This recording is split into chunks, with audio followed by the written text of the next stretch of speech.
السلام علیکم۔ میں اس وقت سرگودا ریلوے اسٹیشن پر موجود ہوں۔ محکمے کے اور ملازمین کے دکھ سنتے ہیں تو یقین کریں اتنا دکھ ہوتا ہے، رونا آتا ہے کہ ان حکمرانوں نے پاکستان کے جتنے ادارے ہیں ان کو اتنا تباہ کر دیا ہے 40-50 سال میں کہ ان کو کھڑا کرنا اب مشکل ہی نہیں ناممکن بھی ہے۔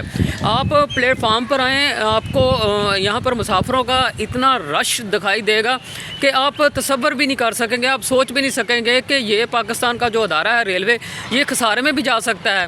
پچھلے کئی سالوں سے یہ اتنے قابل ارسطو جو اپنے آپ کو سمجھتے ہیں، جو بار بار منتخب ہو کر پارلیمنٹ تک پہنچتے ہیں، جس میں پیپلز پارٹی، نون لیگ، پی ٹی آئی بھی شامل ہے، ساری جماعتیں شامل ہیں۔ انہوں نے ادارے اتنے تباہ و برباد کیے ہیں کہ یہ اداروں کا کوئی حال نہیں ہے۔ حالانکہ یہ ریلوے ایسا ایک پاکستان کا ادارہ تھا جس میں جو سفر کرنے والے مسافر تھے وہ شوق سے سفر کرتے تھے اور بہت کم کرایہ ہوتا تھا، لیکن اب جو لوکل سروس ہے اس کا اور ریلوے کا دونوں کا ہی جو ہے نا 19-20 کا فرق ہے۔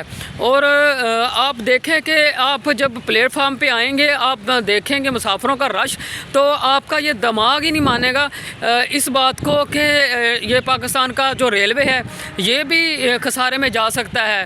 تو خدا را رحم کریں پاکستان پر اور پاکستان کی عوام پر، اور جو منتخب ہو کر حکمران پارلیمنٹ تک پہنچ چکے ہیں، اگر انہوں نے پاکستان کی عوام کے جوتوں سے بچنا ہے تو پاکستان کی حقیقی معنوں میں خدمت کریں۔ اللہ حافظ۔